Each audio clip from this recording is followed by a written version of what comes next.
Government की side पे मेरे ख्याल में इसको सिर्फ और सिर्फ नाअहली कहा जा सकता है। उसकी वजह ये कि उन्होंने पिछले 2 साल में इलेक्शन के बाद से अपने नैरेटिव बिल्डिंग पे कोई तवज्जो नहीं दी। उसकी एक वजह ये भी हो सकती है कि उन्हें इस चीज का बखूबी अंदाजा था कि चूंकि रियासत और उसके इदारे इमरान खान के खिलाफ हैं, तो इसलिए हमें कोई ज्यादा मेहनत करने की, कोई काम करने की, बयानिया बनाने की जरूरत इसलिए नहीं है। तो वो दोनों आपस में खुद लड़ लेंगे और हम उसके उसके बेनिफिशरी हैं। तो जब ये थॉट मौजूद होगी तो फिर बयानिया कौन बनाएगा? बिल्कुल भी नहीं बनेगा।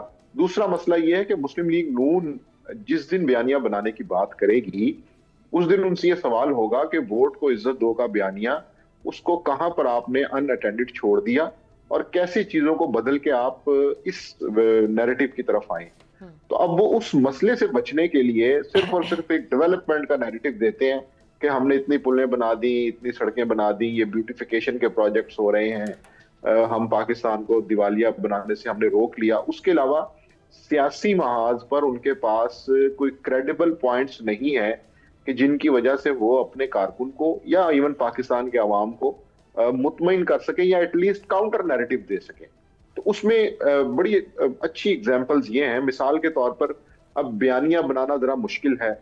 ये काम आसान है कि आप अलीमा खान को गिरफ्तार कर लें, ये काम आसान है कि आप तहरीक इंसाफ पे तशद्दुद करें, वाटर कैनन से जो है वो उनको परेशान करें।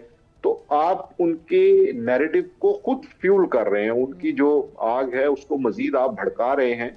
इससे पता चलता है कि गवर्नमेंट के पास इस वक्त एक इनकॉम्पिटेंस का मसला है और वो सिर्फ और सिर्फ रिलाई कर रहे हैं कि ठीक है, चूंकि इस्टेब्लिशमेंट और इमरान खान की लड़ाई है तो वो लड़ते रहेंगे और उसके अंदर से जो हमारा मसला है वो पूरा होता रहेगा।